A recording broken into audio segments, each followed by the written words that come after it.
pag-harvest po natin.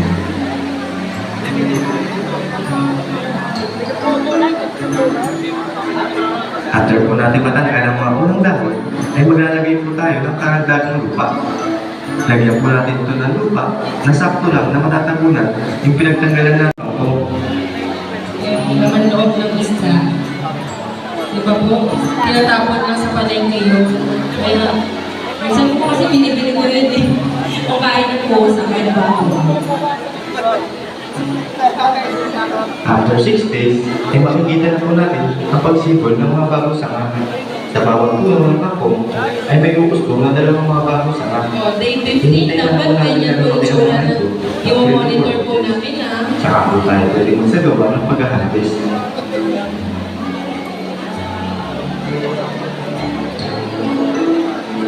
Mga day 15, yung harvest yun na. Huwag naman. Malala po kayo Dito po, mga... na po, ang laki ng mga subok ng mga sanga, ay pwede na po tayo mag-harvest.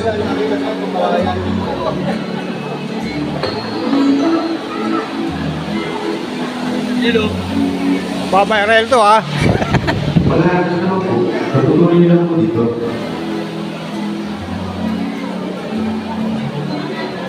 Yan, magtila po ng sanga. Huwag po yung buong bulot-bulot na po. Para makapag-harvest po tayo ulit. Yan, day 18 po nag-harvest na po siya. Pwede po yun.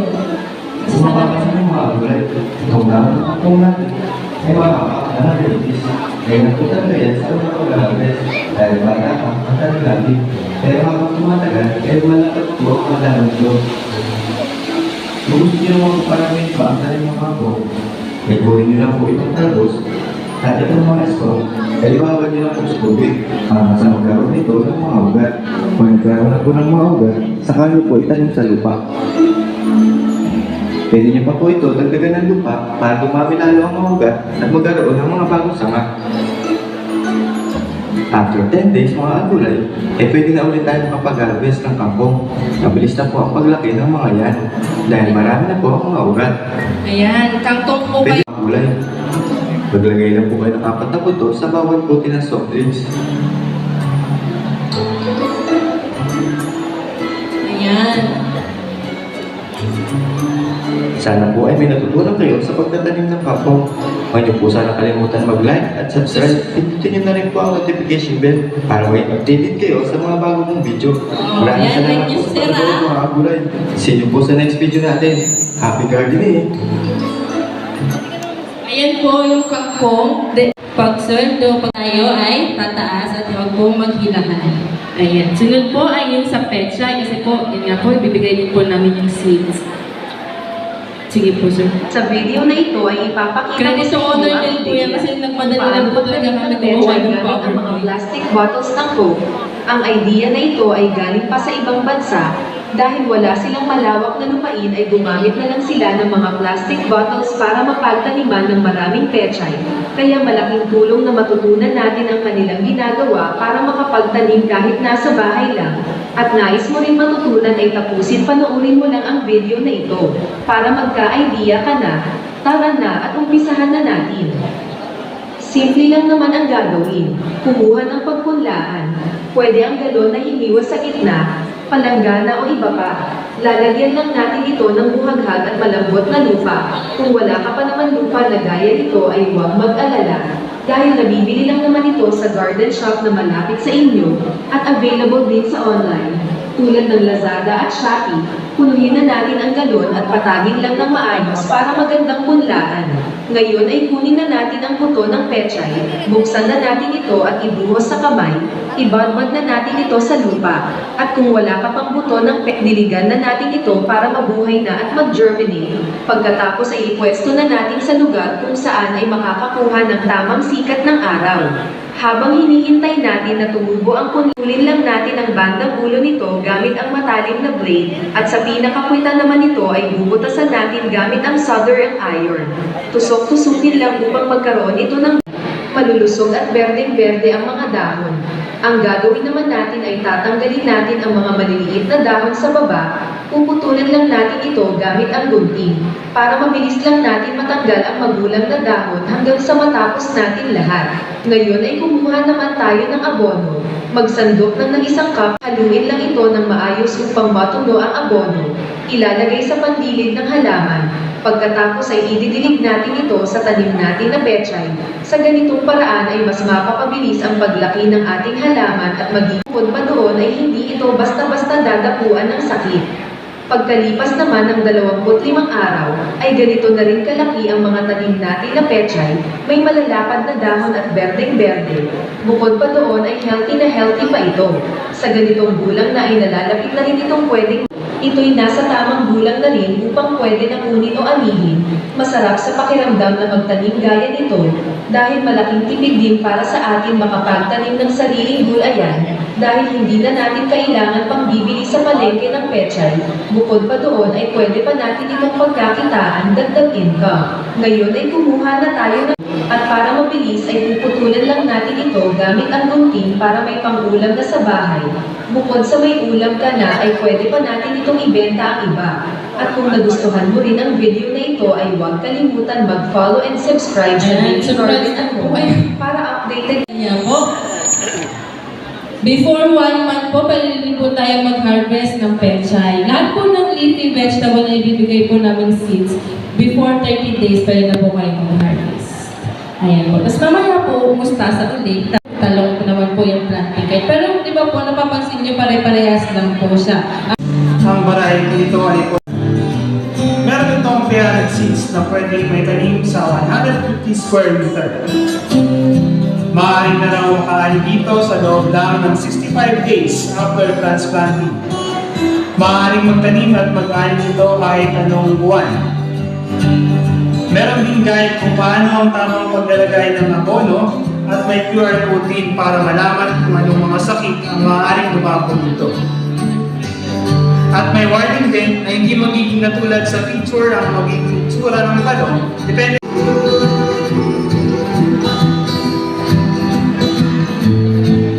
Okay, bubuksan ko na para makita natin yung itsura ng ito.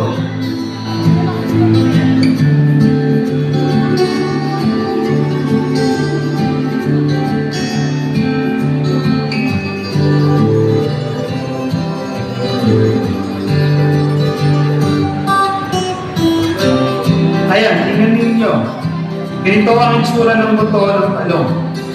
Parang namiglang din ito sa buto ng kamatis, pero mas makinis ang balat nito. Kung nagtataka po kayo kung bakit kulay asul ito, hindi talaga asul ang kulay ng buto ng talong. Yung kulay na yan ay yung fungicide na hinahalo sa buto para hindi madaling masira. Okay, simulan na natin ang pagtatanim. Sa pagpunla ng mga buto nito ay pwede kayong gumamit ng paso o di kaya ay seedling tray. Kung sa paso ninyo ilalagay ay pwede nyong budbodo, lagyan ng pakita ng bawat buto. Kung seedling tray naman, ilagay lang isa-isa kada butas.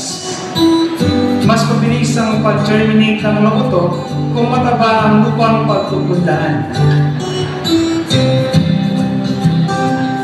Karaniwang ginagamit sa pagpupula ay pinaghalong vermicast, coca peat at carbonized rice hull para maging ganda ang tubo ng halaman. Pero kung wala namang available, kahit lupa lang pwede na yan, basta panatilihin lang mo isang lupa. Kung nailagay na yung mga buto, tabunan lang ng lupa at saka diligan.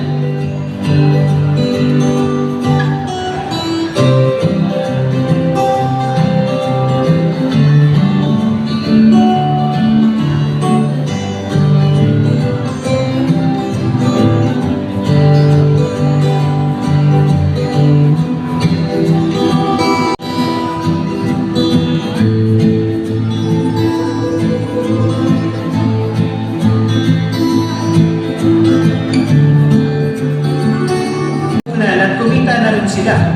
Kaya yung mga susunod na mga ani ay puro tubo na nila. Ang tanong kasi, makakaani ka sa loob ng 3 buwan at maaari itong tumagal ng 1 taon kung mahusay kang mag-alaga. Maaari na rin makaani ito sa hanggang 2 beses sa loob ng 1 linggo. Kaya kung sa unang ani ay bawi ka na sa punan, edi meron ka pang 5 hanggang 9 na buwan para kumita sa bunga nito. Pero siyempre, kung ngayon ka pa lang susubok magtanim nito, magsimula ka muna sa maliit na taniman para maranasan mo muna kung paano ang tamang pag-aalaga ng talong. Pag alam mo na kasi ang tamang pag-aalaga nito, ay mas magiging mababa na ang tsansa na malugi ka. Kaya na ginagawa ko, hanggat wala pa akong malaking taniman, ay pinag-aaralan ko muna magtanim ng iba't ibang uri ng halaman. Para kung sakaling magkaroon ako ng malaking taniman, ay mayroon na akong kaalaman kung paano ito mamamanage ng tama. Ayan, ikat na po natin kasi buhay na ni Kuya yung kanyang chinichika. Ayan po, vermicompost o animal manure, at carbonized rice hull o inuling na iba. Paghaluin ang 1 to 2 part ng garden soil, 1 part ng vermicompost o animal manure, at 1 part ng inuling na iba. yung ginamit po ni Kuya is, yun yan, 1 to Pagkatapos 2. haluin ay ibilad ng 4 hanggang 5 oras sa araw upang mamatay ang mga organismo na maaaring magdulot ng sakit sa ating punla. Ilagay sa seedling tray at titanim ang mga buto. Sa pagtatanim ng buto ay huwag masyadong ibaon. Ang patulis na parte ang itatanim at nakalabas ng bahagya ang malapad na parte. Ayan, iba naman po yung sa squash. Diligan at ilagay sa malilim na lugar hanggang tumubo. Maaari na pong i-transplant ang mga punla mula sa ika-10 hanggang ika-14 na araw mula pagkapunla.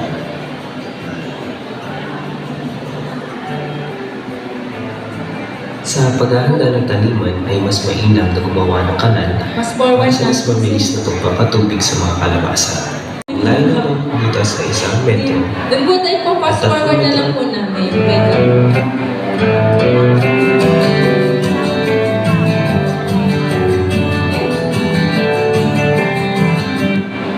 Wait lang po.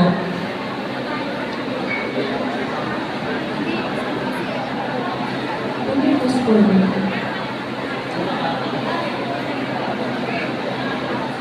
Play. Ito.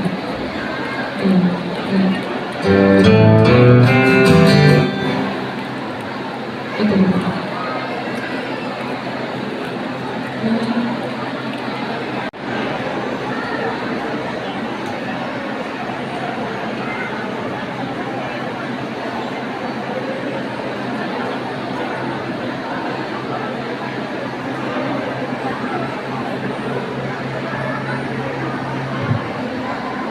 Ganyan na po para pa-fast forward po natin.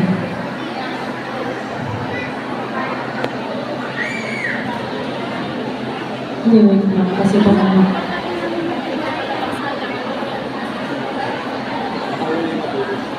kung kalabasa, kasi nakapag-ano na po kami, pwede po ito sa sako. Sako lang po ito.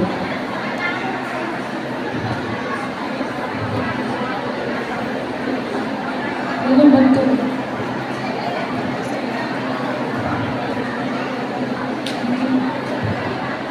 Wait lang po.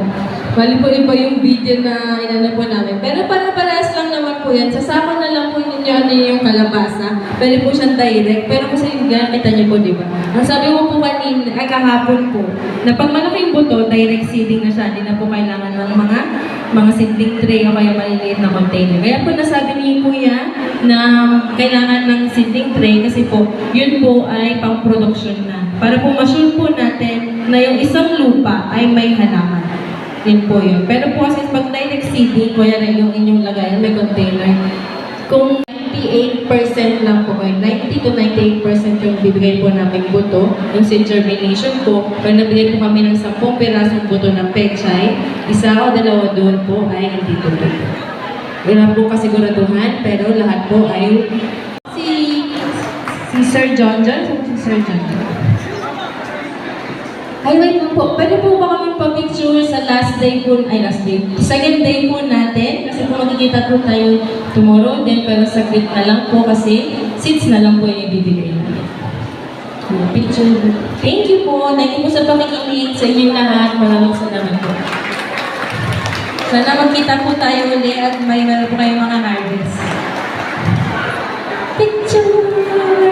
Cheese po tayo One, two, three! Happy birthday! Thank you po, Sir John.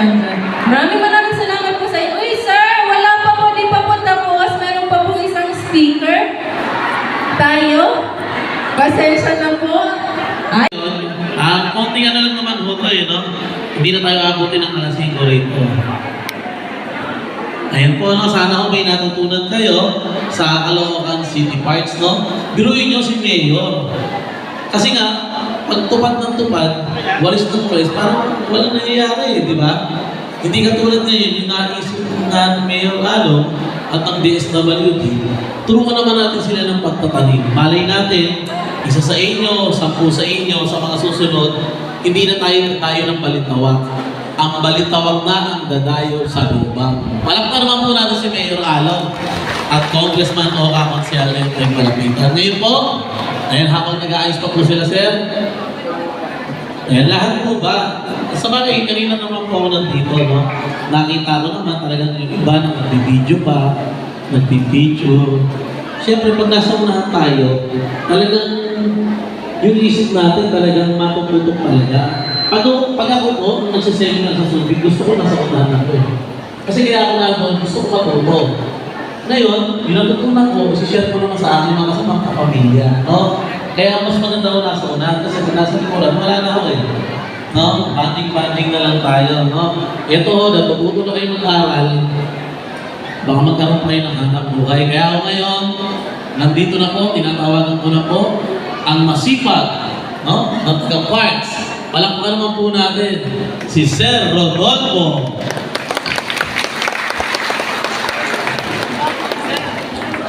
Thank you, sir. Actually, pag magtatawag ako Rodolfo, inaaway ko. Okay, good morning po sa ating lahat. Isang actually mula sa akin araw po. Isang makakaligtasang umaga sa ating lahat. Okay, hello po! Hello! Hi! Ayun, marami pala sila dito. Akala ko walang tao. May tao pero walang boses. Pero bukod sa boses, kailangan po natin ng tenga, no? Makinig po tayo at gawin natin, no? Importante kasi sa bawat orientation, hindi lang yung pag-attend, hindi lang yung pakikinig, hindi lang din yung pag-unawa, kundi yung pagkatapos, isasagawa yung mga nalaman natin, no, sa orientation. Kami po ay from the City Environmental Management Department. Ako po si Jun Caparino at kami po ay ng aming pong departamento. At ngayong umaga nga po, pasensya na po kayo, na-late kami dahil galing kami sa Santa Quiteria. Isa rin pong orientation, nauna po kami doon.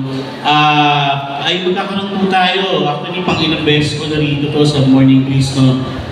Siguro yung mga dating nagtupad, dash forward, napag-usapan na natin yung pag-uusapan natin ngayon. Pero hindi masama na maging na magpaulit-ulit para tumino, no, sa ating mga kaisipan. Ano ba yung obligation natin, no, pagdating sa pangangalaga ng ating kalikasan. Okay, pwede po ba tumayo po muna tayong lahat para mawala ng konti yung antok natin? Tayo po, tayo. Yung mga walang paa, huwag na po kayong tumayo. Okay. Yung mga hindi makakatayo, huwag po kayong tumayo. Pero dito dapat healthy kayo kasi cash forward po ito. May trabaho po kayo. Tama, tama. Okay, sige po, taas po natin yung ating mga kamay. Ayan, wagay-way. Ilan po, wagay-way, wagay-way, wagay-way. 1, 2, 3, 4, 5, 6, 7, 8, 9, 10, 11, 12, 13, 14, 15, 16. Mga binti, alala nyo na? O mga binti, sige po, binti. 1, 2, 3, 4, 5, 6, 7, 8, 9, 10, 11, 12, 13, 14, 15, 16. Okay, sige, mga daliri. Puro sa taas, gano'n, gano'n. Okay, 1, 2, 3, 4, 5, 6, 7, 8, 9, 10, 11, 12, 13, 14, 15, 16. Yung mga nasa likod, ayaw gawin, no? Okay, mahaba pa to. Patatalunin ko pa kayo. Hindi na po. Okay na po. Babalan po natin yung ating mga kamay. At syempre, sabay-tubay natin patiin, no, ng kanyang maligayang kaarawan, no, ng happy birthday ang ating pinakamagaling, no, pinagkakatiwalaang mayor at congressman ngayon ng lungsod ng Caloocan. Happy birthday, Congressman Oka Malapitan. Okay, pwede ba sabay-sabay tayo? Happy birthday! Okay, ulitin natin. Happy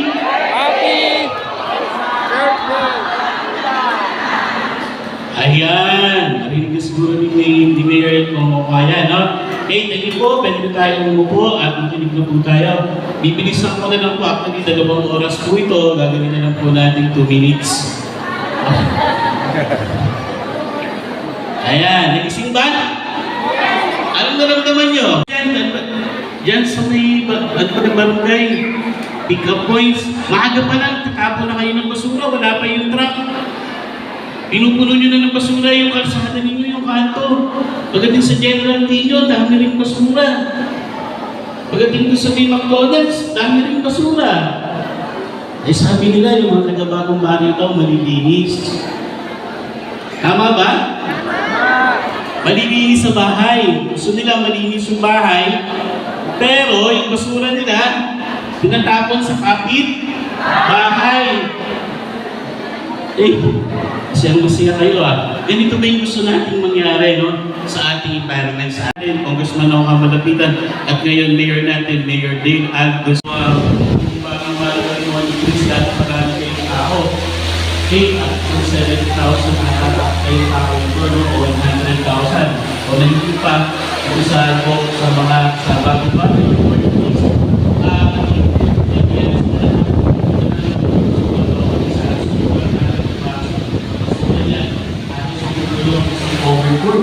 may kasama pa din yung basura ng ating establishment. Ang establishment po kasi yung indication, no, ng ating city government.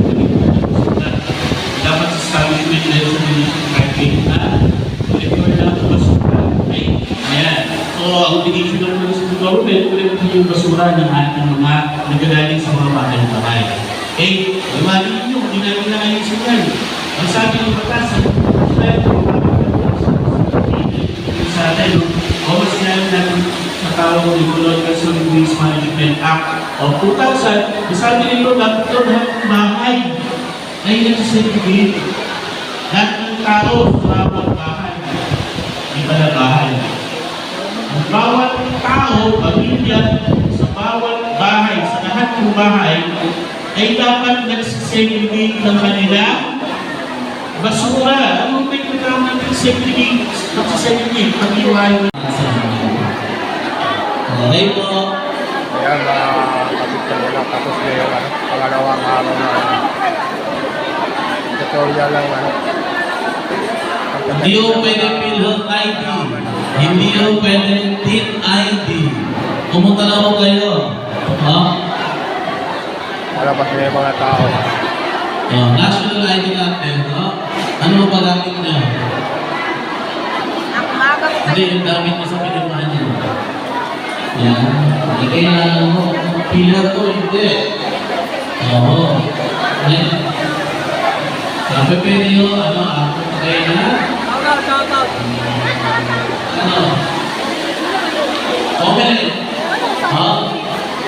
Kung tayo ng omelette at may may sa aplikasyon, nakapanayan na, pwede yung talis pa rin sa mga mga. Sabi pwede mo yan. Opo. Ayan.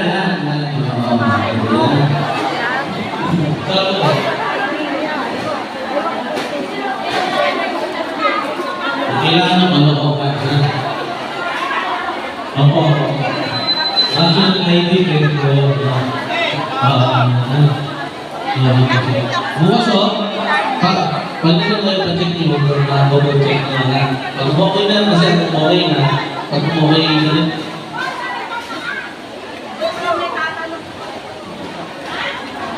Kalabay niyo po sa speed po bukas. Para isaan na lang po yun. Hindi po.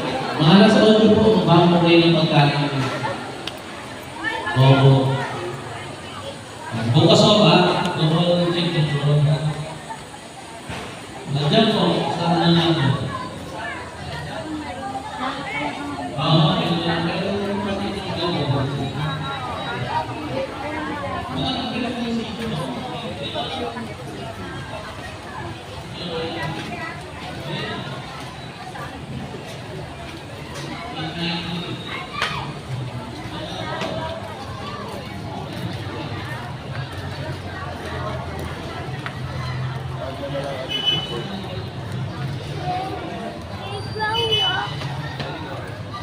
May mga tanim na mga gulay rito, mga pitsang galak.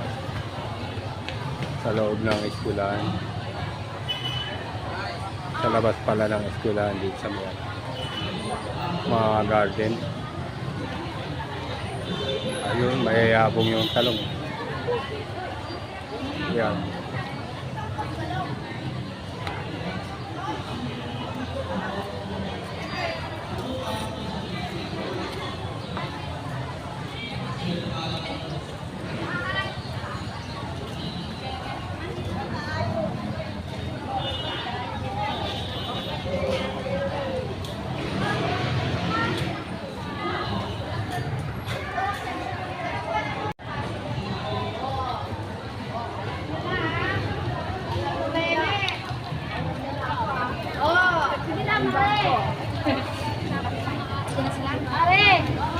Hoy, saan ikaw?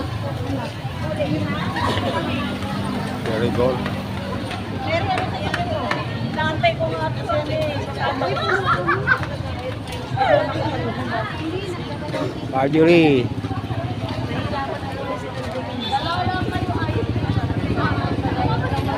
Tumawag ka na? Siya, di ba? Pasok ka kasi yun eh. Kahapon din sa morning ko sinasura.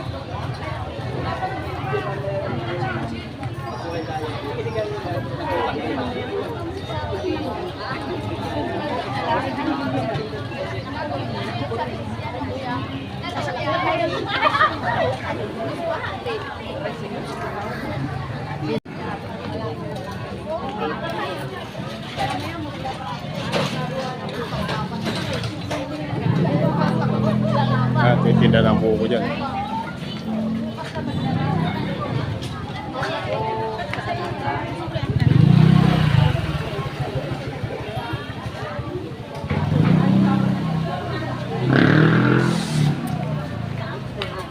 At dito may nagtitinda rin ng pizza. Ayan o. Tinda ng pizza. Ako si Pichang Gala. Ito.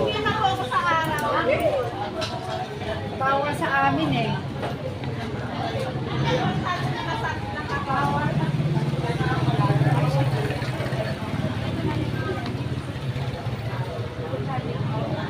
Madami bigyan kita nito. Meron din akong YouTube channel, Pichang Gala. Bakit ba? Titinda ako ng pizza eh. Monitor tayo. Oo. Kailangan, madali lang naman. Kailangan magtanong ka sa picturean mo kasi may tanong ka. Tsaka tapos. Ayun, yung mga galing sa ano.